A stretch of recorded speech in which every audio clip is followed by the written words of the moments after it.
at that. What do you think that is? Oh. Look at that, guys. This is what I'm talking about. This is why you walk new spots. What's up, guys, and welcome back to Adventure Archaeology. Today we're going to be doing a little bit of American mudlarking, aka we're searching for historical river treasure.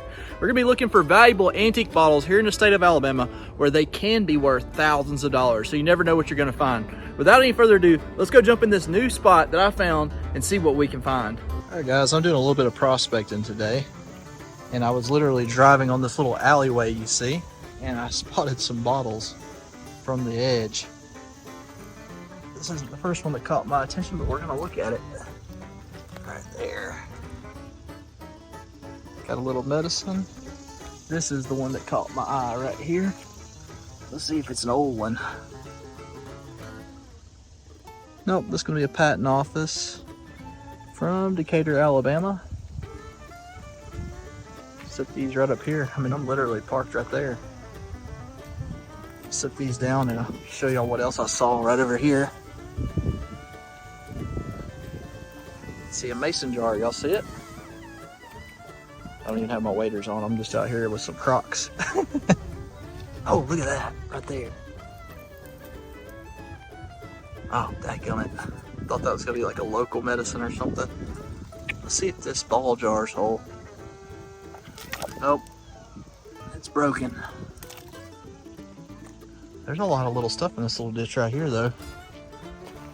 I want to park and come back down through here and look more thoroughly.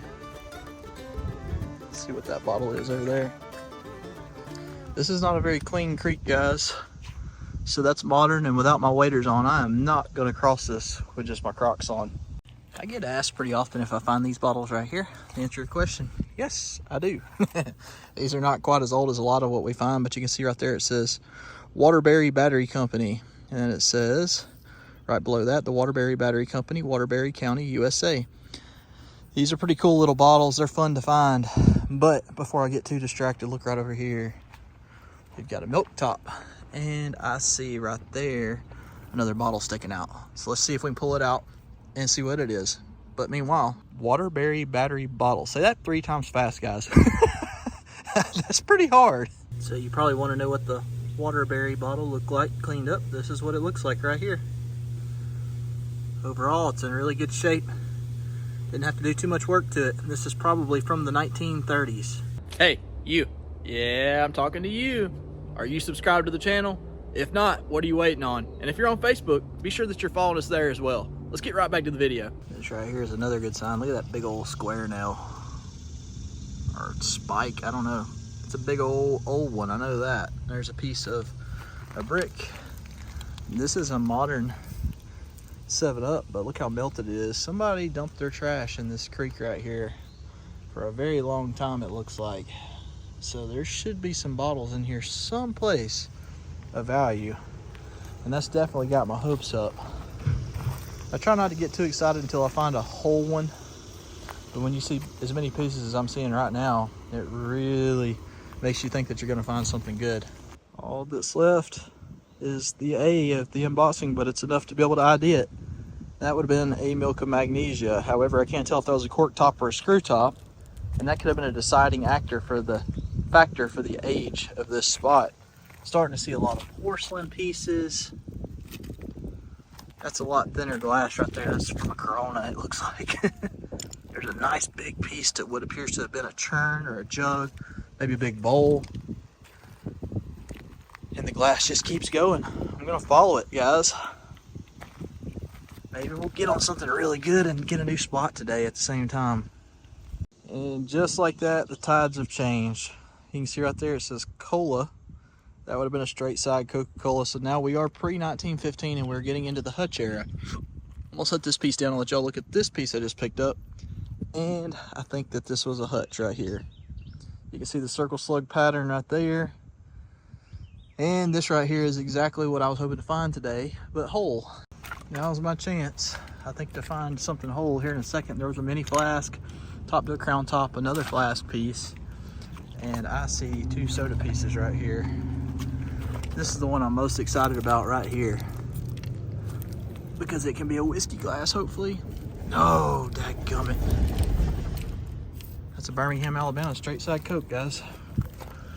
I told y'all, I thought that there was gonna be some sodas in here someplace. Look at that. Oh, it's got some damage. That's pre-1915, well over 100 years old. The flashes in that are killing it.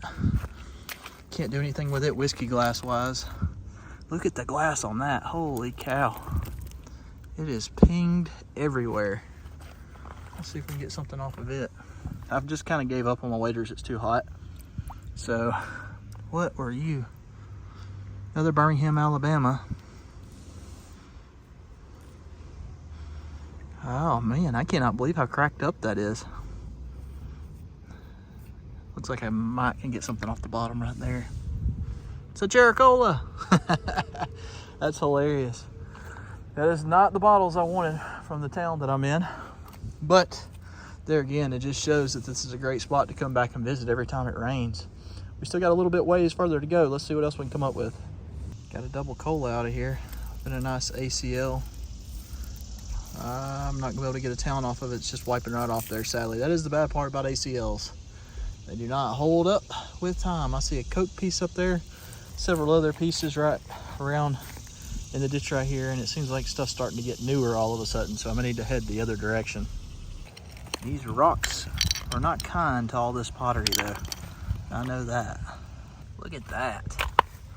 What do you think that is? Oh. Look at that, guys. This is what I'm talking about. This is why you walk new spots, because you never know what's gonna wash out. That looks like that's gonna be an ink or one of those eye waters. Oh, there it is. John Wyeth and Bros, right there in the creek bank. It washed out of this side. We're about to have a train go by. It's gonna be really loud. Look at that corker whiskey neck sticking out. And it's getting old again. Man, this is driving me crazy, guys. This right here is worth a stop though. Beautiful bottle.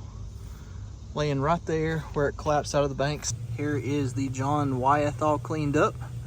You can tell the top's actually a little bit crooked on this one. This is an earlier bottle. Maybe, if the camera will make it out. This says Patton, May 16th, 1899. And I'm very happy to have that bottle, guys. That looks like that's gonna be a 3-in-1 neck. Hey, look, there's a neck right there. That's gonna be whole too. There's a bone, and suddenly, it looks like this is a good dump spot. Look at that, there's a jar sticking out.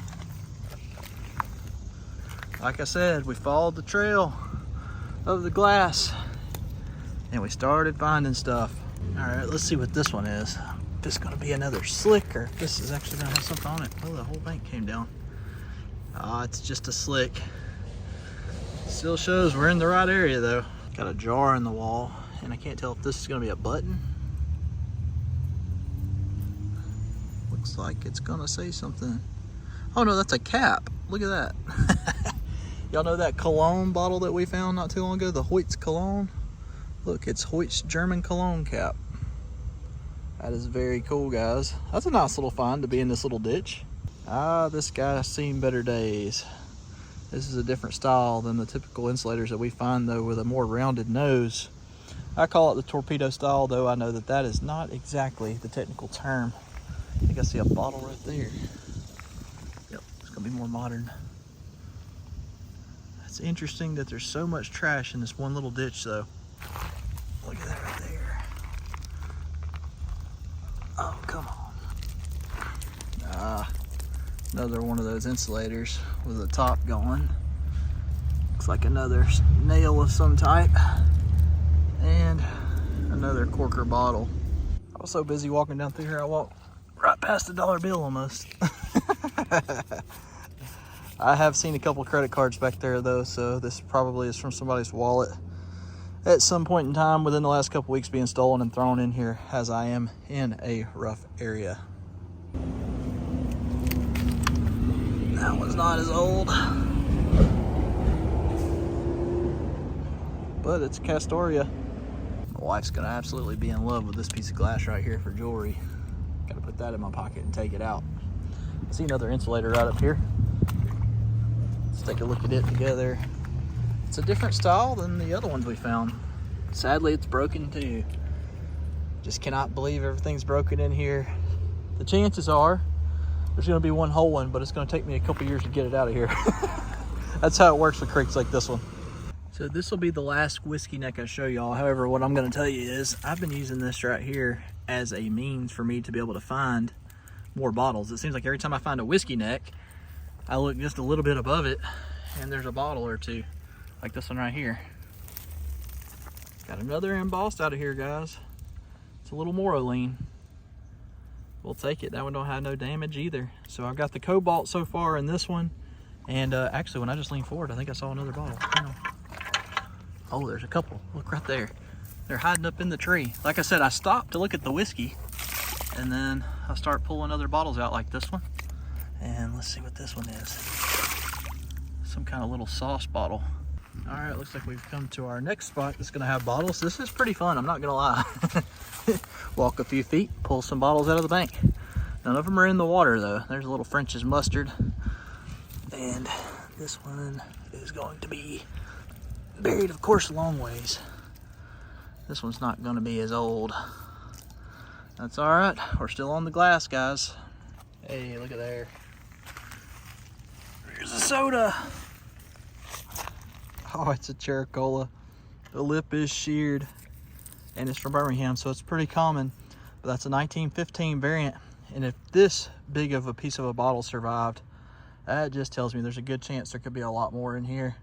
And I am pretty stoked right now. How did the wine bottle survive, but the sodas didn't?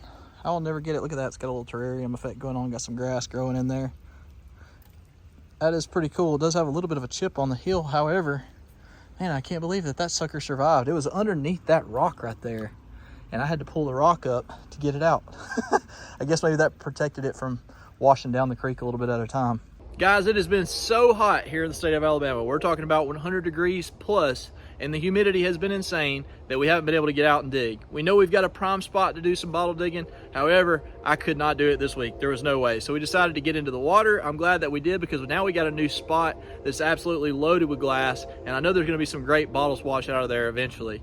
I've just got to think outside of the box, and I encourage you guys to do the same. If you're out in this kind of hobby, the competition can get real fierce in the creeks.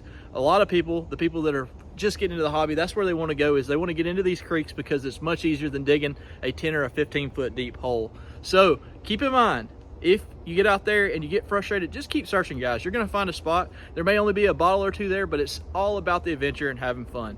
There again, if you're not subscribed to the channel, please do so, and we'll catch you guys in the next video.